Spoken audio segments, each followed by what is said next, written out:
Let's continue in the Lucid Word, insha'Allah ta'ala. Barakallahu fikum. The author says the 17th integral. So we're going over the integrals of prayer. We're just about to finish the integrals of prayer and then move into the next chapter. Because there are only 17 integrals according to the strong saying in the Shafi'i school. So what are the sayings in the Shafi'i school?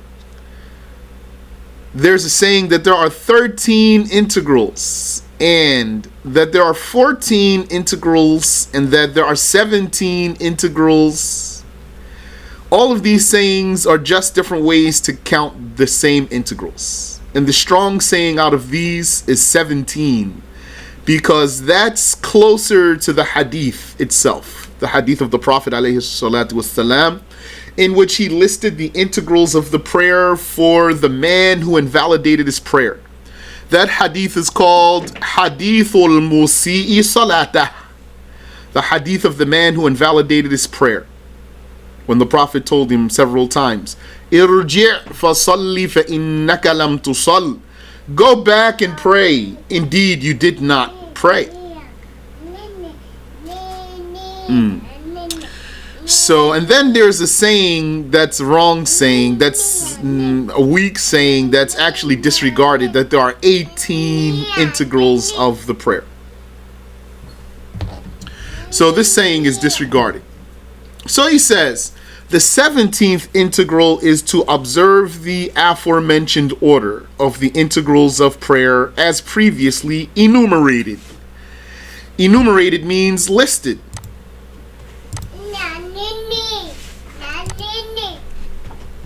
As previously enumerated means listed. So there's a list of integrals here from integral number 1 until integral 17. So this wording here means to not do any of these 17 out of order according to the list. And we said last time that that's an approximation, because some of the integrals are actually simultaneous, as you know. So if they're simultaneous, that means they're at the same time, not one after the other. What's simultaneous amongst the integrals of the prayer? Saying Allahu Akbar while making the intention. So number 1 is the intention and number 2 is the takbir, but really they're at the same time. And standing while making the intention and saying the takbir, those are all at the same time. Then you also have Al-Fatiha while standing, although the Fatiha comes after the takbir with the intention. And you will have already been standing before you recite Al-Fatiha. But it is at the same time as the standing. Also, when you sit to recite At-Tashahhud, sitting and the last Tashahhud are simultaneous. But of course, you're going to need to sit first and then make the Tashahhud. And then while sitting, you're going to do that tashahhud, and then as-salatu ala nabi, and then as-salam to end the prayer. Those are all done while sitting. But in terms of the words, they come after each other. Tashahhud, then salatu ala nabi, then salam. So the 17th integral is to observe the aforementioned order of the integrals of prayer as previously enumerated. Now you know what that means. Enumerated. Yani. Therefore, intentionally neglecting it. What's it?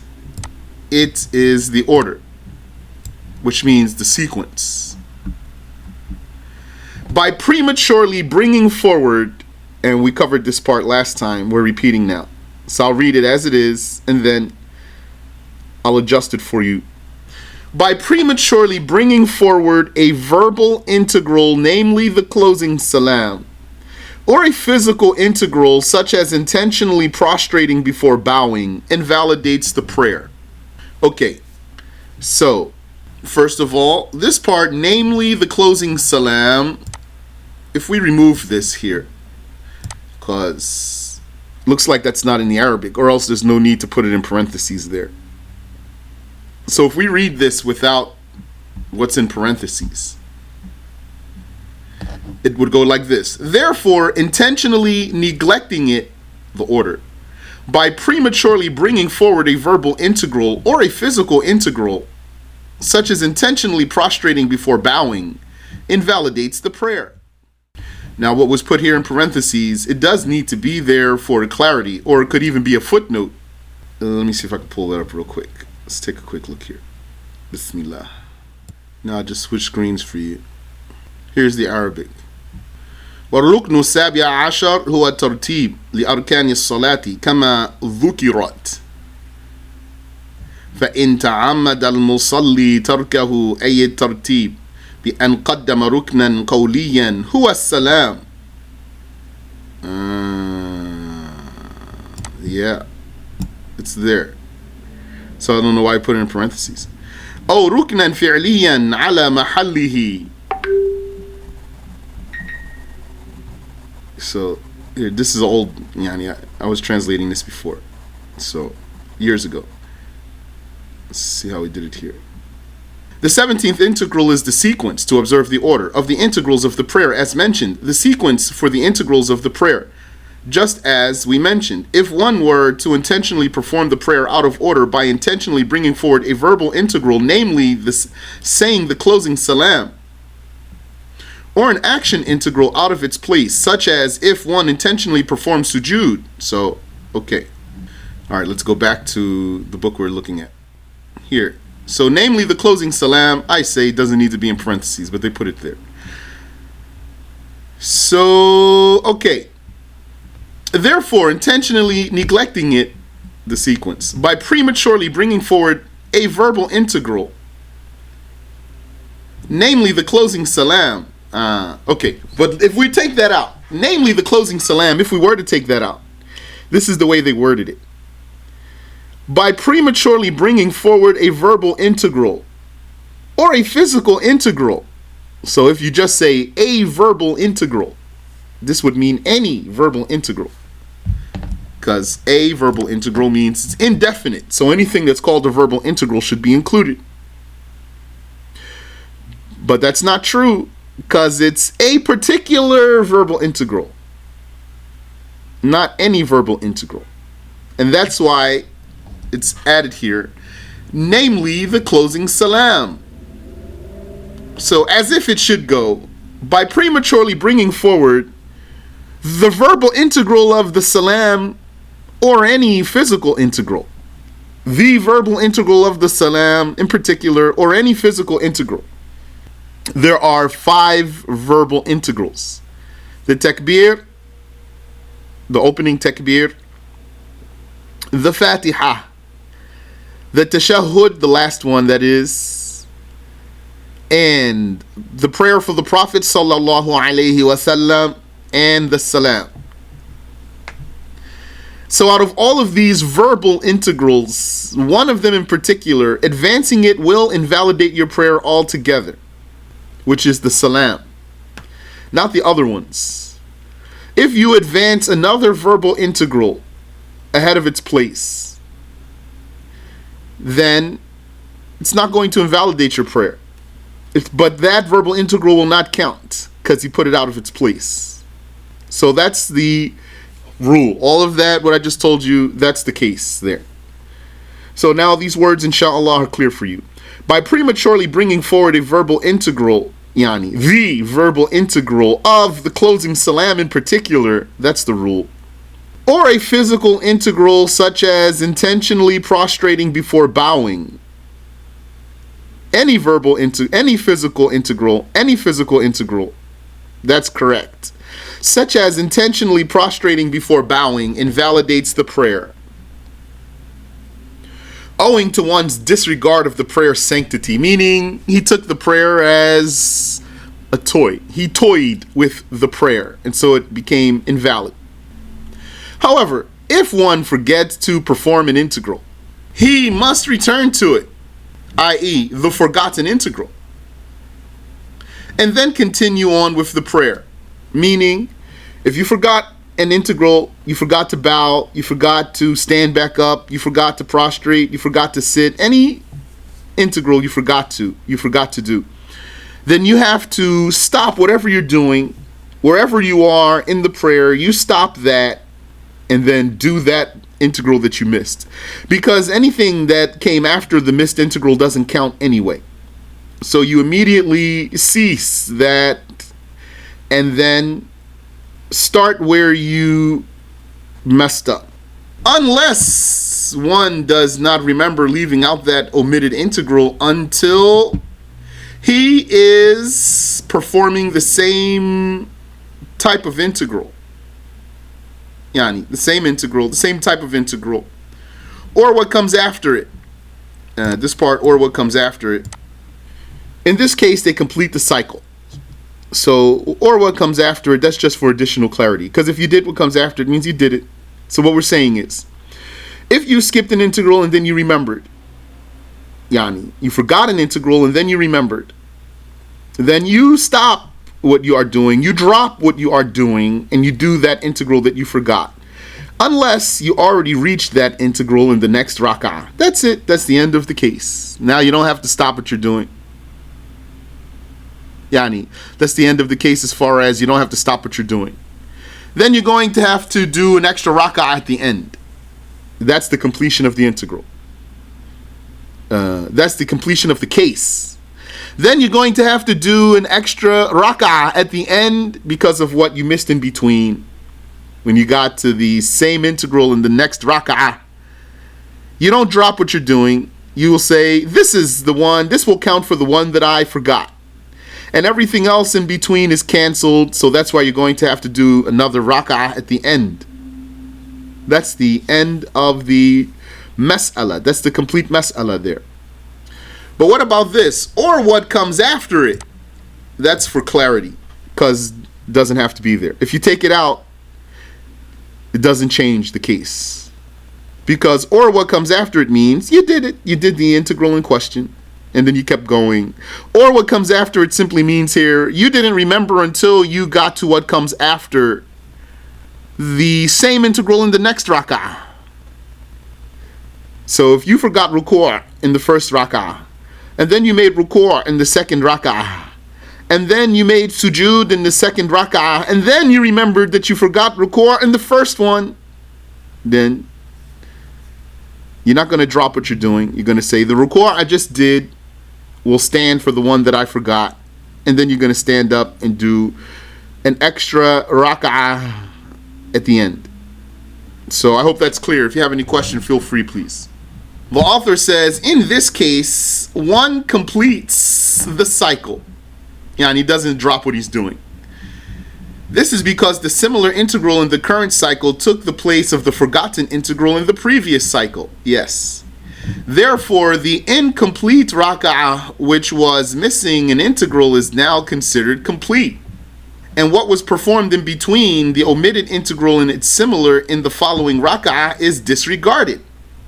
Lahu, voided. For instance, if one does not remember leaving out bowing until after one bows in the subsequent cycle, or in the sujood after that subsequent bowing, then his previously incomplete rak'ah is now considered complete upon performing the aforementioned bow. Thus, what was performed in between is nullified. And that's the end of the chapter on the integrals of the prayer. Now we want to talk about congregational prayer and Friday prayer. Do you have any question? You said, what was the last bit again? That question is too ambiguous for me. So, if one does not remember leaving out bowing until after he bows in the next rak'ah, then his rak'ah is now complete, and what was performed in between is canceled. So that's why he's going to have to stand up and do another rak'ah. Because we're talking about, so you said, I didn't understand. What do you mean by missing an integral of the previous cycle? Meaning, aren't we talking about a person forgot an integral, like bowing, for example? So he's missing an integral. Then in the next cycle, he did that bow. So then that bow is going to count for the one that he missed. That's what's going to connect his rak'ah. That's what's going to make his rak'ah now coherent and complete. And everything in between is canceled.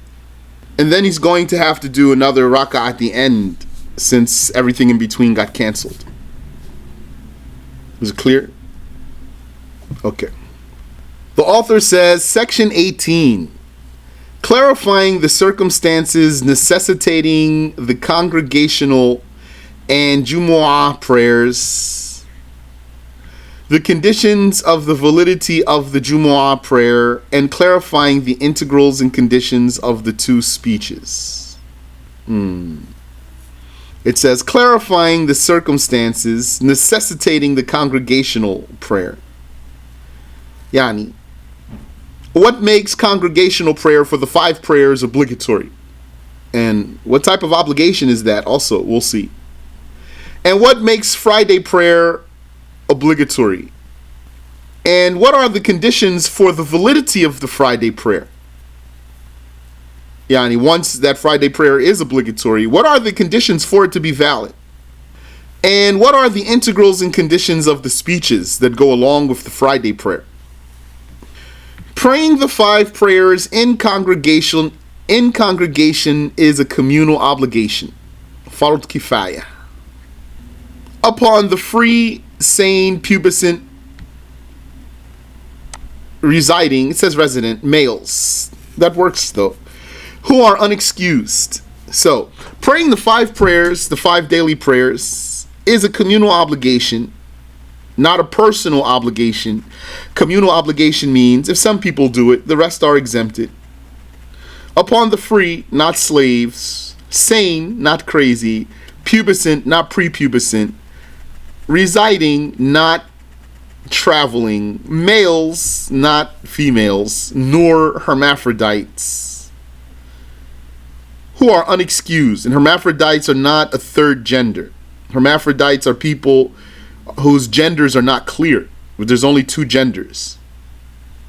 Hence, it is not an obligation upon the impubescent, yani prepubescent, the women, slaves, travelers, and others who have an Islamically acceptable excuse. Yes. Who are unexcused. Unexcused means they have an excuse. An excuse that excludes them from being among those who are obligated to perform the 5 prayers in congregation. So if you are a man, a male, then a pubescent one, if you fulfill all of these descriptions here, then you need to be mindful about the communal obligation, because if no one does it, you're going to be included in the sinful ones. So you can't just leave it to someone else only and say someone else will take care of it. You don't want to come on Judgment Day to find out that you're sinful for not helping in fulfilling the communal obligation of congregational prayer, which means all this time in the dunya you were just oblivious of that, didn't even cross your mind. Imagine, this is the thing about Judgment Day that people don't take seriously. Many things that don't even cross their minds is going to be presented to them on Yawm al-Qiyamah for their negligence and their sins. Maybe a person, he gives money to his favorite YouTube guy who dresses in a costume and does some videos. So he gives him money. On Yawm al-Qiyamah, he's going to be accountable for example, not paying zakah. And then what he's going to do when all the money he paid to the YouTube man in a funny costume is going to come back to him. Things don't cross your mind at all. You say, what area does a communal obligation cover? Meaning, what's considered the area that a community covers. The communal obligation, it's probably going to come, but I'm going to answer you now. The communal obligation of the congregational prayers for the 5 prayers must be done in a place of congregation, so it's not valid in your house unless your house is a known place of congregation. So your house is a musalla, a known musalla. It's not playground or something, unless it's a known place of congregation, and it has to be in such a way that whoever wants to go to the congregation can do so easily. So what that means is there has to be at every distance a Jama wherever there's Muslims. So for example, in my city there's a lot of musallas all around. Unfortunately though, most of them praying the wrong direction. But if they were praying in the right direction, then it would be fulfillable, this communal obligation, because any person anywhere in the city would be able to go 5 minutes, 10 minutes and then pray the Jama'ah prayer. It's not a personal obligation though. It doesn't mean you are personally obligated to go every single time to the prayer congregation, but it needs to be a concern of yours. If it's a concern of yours, then you're going to at least be in the loop to make sure it's taken care of. You say, I mean, for example, if I live in Chicago, if there's only one congregation praying, does that cover me? Well, if you understood my answer, don't take my tone the wrong way, please. If you understood my answer, then it's clear this is not sufficient. Because I just said to you, it needs to be in such a way that at every distance there is a Jama'ah, so that whoever wants to go to Jama'ah can go easily. See, I'm just saying it that way so that you know that, yani, so you understand me. Because when I say those like that, I say them on purpose, yani. Yeah, every distance. So and then I clarified for you. I gave you an example. I said, so in my city, for example, there's buildings all over, musallas all over, so that if someone wanted to go to Jama'ah prayer, it only takes them 5 minutes, 10 minutes to get to a place where Jama'ah is performed. So build a city like Chicago, it's not enough. One is not enough. It's huge, huge, huge city. Probably takes on foot to get from one end of the city to the other end of the city hours if you were on foot. Even could take more than 1 hour by car. So one place in all of the city is not going to be enough to fulfill the communal obligation of the Muslims. So then what do? So if you're able to fulfill that obligation, you fulfill it. Like if you can make a musalla and then say, oh Muslims, here's musalla so you can pray the 5 prayers in Jama'ah, then do it. Yeah, Chicago's huge. I think it's only surpassed by New York in USA. New York, Chicago, LA. He says, so what's the furthest distance a congregation can be to cover me? A distance that it's easy for a person who wants to go. Like takes them 5 minutes, 10 minutes to walk there, for example. That's what it means by every distance. Every yeah. If I'm in one part of the city, it's a big city, let's say, and so there's a Jama'ah on a corner, there's a building on a corner. So then after some distance, let's say, I'm just only giving you an example to help you understand. Let's say after 10 blocks, 15 blocks, maybe 20 blocks, maybe there's another one. If you have one, if you have one just only in South Side, that's not going to be enough for all the people. It's not even enough for all the people in the South Side. You understand? Just one only in South Side, that's not enough for all the people in the South Side. So then you make another one somewhere, and then another one somewhere, and then another one somewhere. So I'll say it to you this way, because this way I learned it. There has to be a jama'ah at every distance in a way that enables the one who wants to go to the jama'ah prayer to get there easily. That's how I learned it. So that means, for example, if I want to go to jama'ah prayer, I can walk down the street here. It takes me 10-15 minutes to get to the local place, but they pray in the wrong direction. It's easy for me to go down there 10 minutes, 15 minutes walk. So it's not far, but they don't pray in the right direction. And then also, if you go in another direction, then there's another one that's not so far, like that. If you have a small village, one masjid's going to be enough. If it gets bigger, maybe you need two, one on each end, for example. I'll tell you something, Uthman. If you want to understand fiqh, this is very good advice I'm telling you, for everyone. If you want to understand fiqh, you have to be able to understand some ambiguities. One person, I had a conversation with him, not same topic. The topic was about the traveler. He wants to be, a person wants to be a traveler, shortening and combining his prayers. And he needs to get out of the town, of course. He needs to breach the walls of the town, the buildings of the town. He needs to get outside of the town. So when you reach the point where the buildings stop, then you're outside of the town.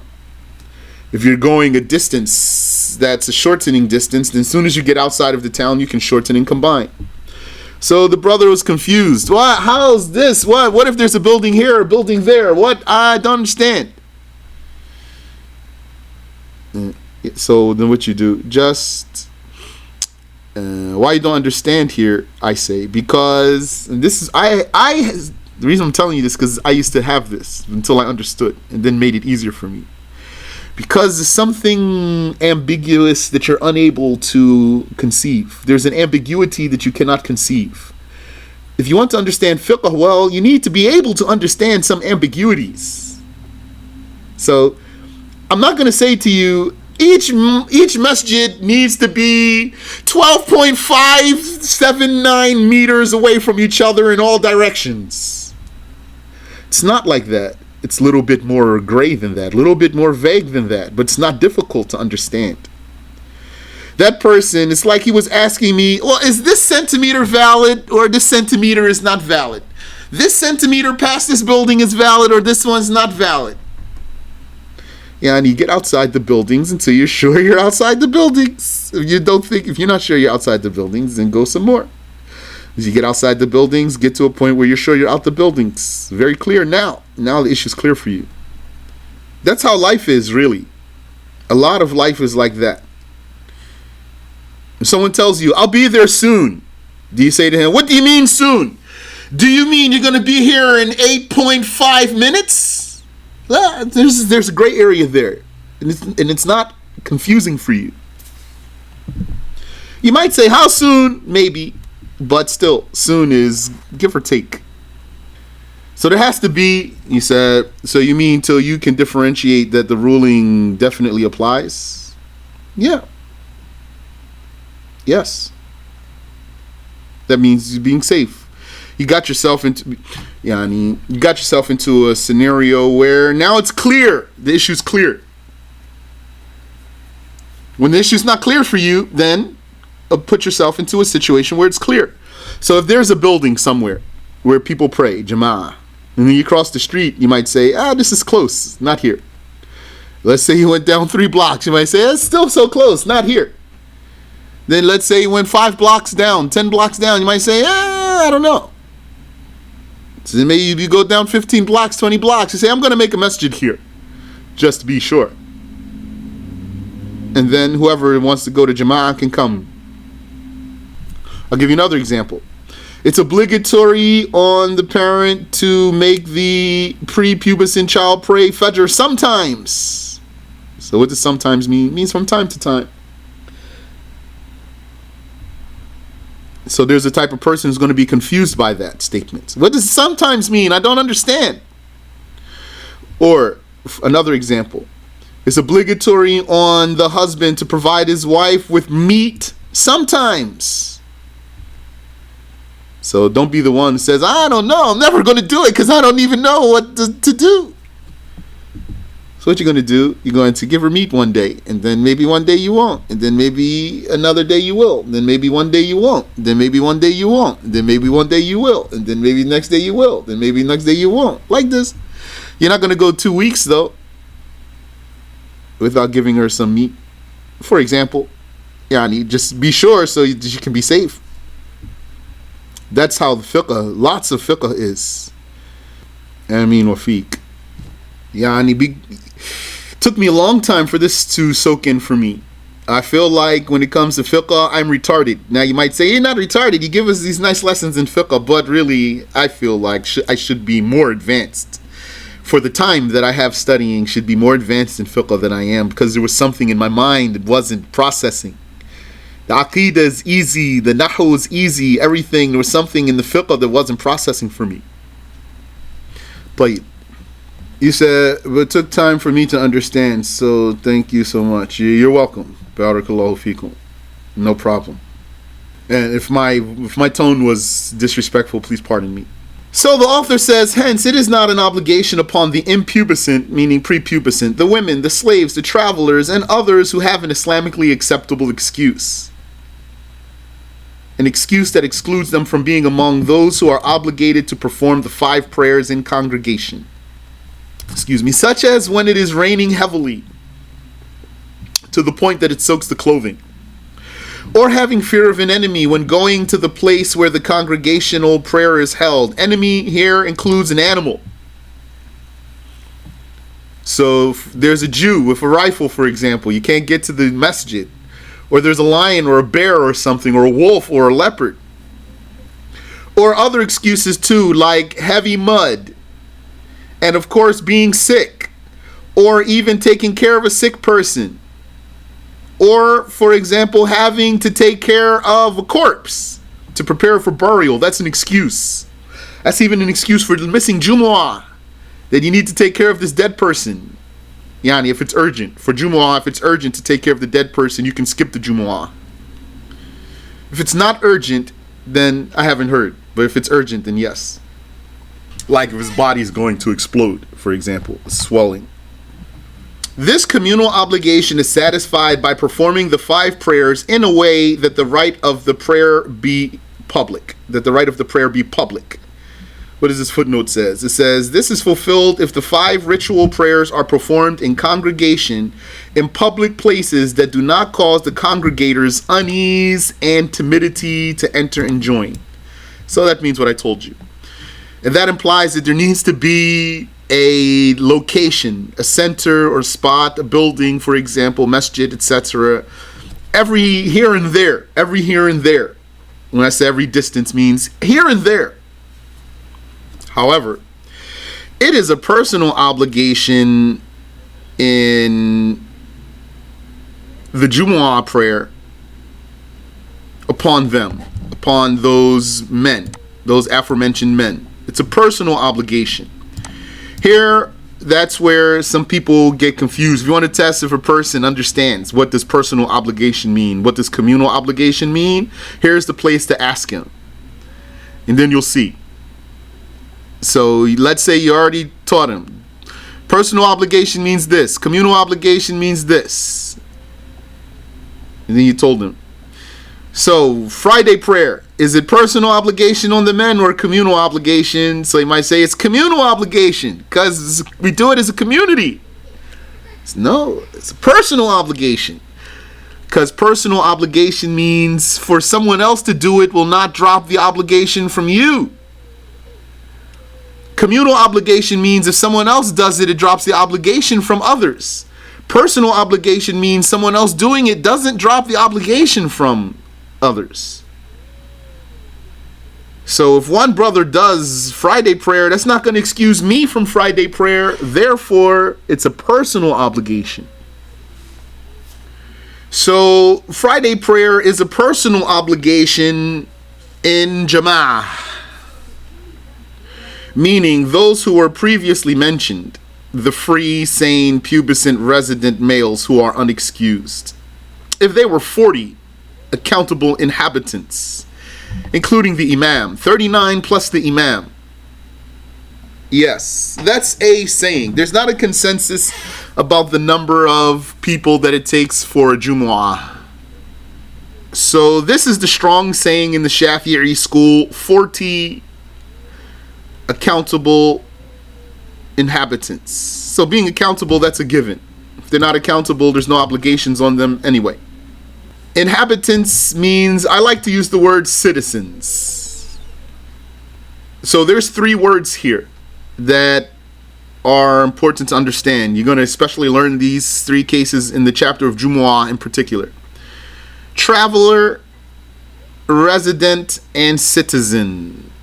Citizen, if you want to pronounce the Z. Citizen.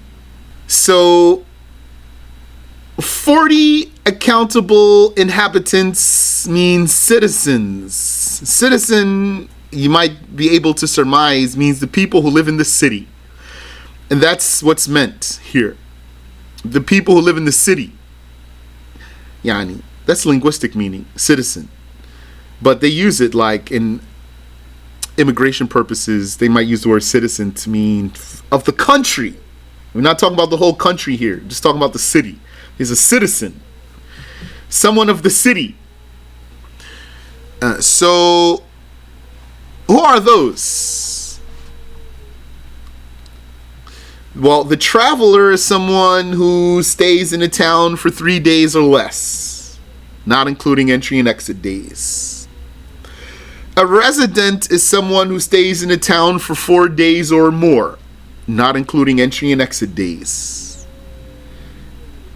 That means, though, he wants to leave. That's the implication here. For 4 days or more means he wants to leave. A citizen is a person who lives in the town, is a person who doesn't leave the town, except for some reason, for an errand that he wants to do. Like, he wants to take a trip somewhere. He wants to go to Hajj. He wants to go visit his family. He wants to, etc., etc. He wants to go sightseeing. And then he comes back to the town. That's the citizen. He's the one who doesn't leave the town. Not in the summer nor in the winter. He lives there in this town. And he only leaves the whole town for some reason he has. And he comes back. So who's which status of these 3 statuses? Which status is the establishment of Jumu'ah associated with or linked to? It's the status of citizenship, not the status of traveling, not the status of residency, the status of citizenship. It's the citizens who must establish the Jumu'ah. If the citizens establish the Jumu'ah, then the residents have to go. The residents are the people who stay in the town for 4 days or more. So, for example, you leave your town to be a student of knowledge. You travel overseas to go learn your religion. So you can come back and teach your people. So, when you leave, when you get to the town you're going to learn in, but you want to go back home one day so you can teach your people. So it doesn't matter how long you're going to stay there. Yani 9 months, 4 years, 6 years, 10 years, doesn't matter. Because you don't want to stay there. Then you are a resident. And you are not one of the people who are counted for establishing the Jumu'ah in the town. But if the citizens of the town do establish the Jumu'ah, then you traveling student, yani you're a residing student actually in the town, then you need to go to the Jumu'ah. What's a case though where there's no Jumu'ah because you don't have the 40 citizens? Important case, teach to your people, teach to your friends and families. The college campus that's out of the city. Like when the college campus is its own city. And everyone there is what? Tell me. Everyone on that college campus is what? A resident. Yes. So that means not a single one of them can establish the Jumu'ah. So then, imagine, and this really happened, of course. Imagine you are a young Muslim who learned obligatory knowledge. Like you're in high school or you grew up learning right knowledge. Now it's time to go to college and maybe get a worthless degree, but you have hopes. So then you go to the college and you learned and you know what makes Jumu'ah valid or not valid. And then all the Muslims on the campus, they say, hey, you coming to Jumu'ah? So then you say, well, it's not valid. And then they say, what? What do you mean it's not valid? What's your proof?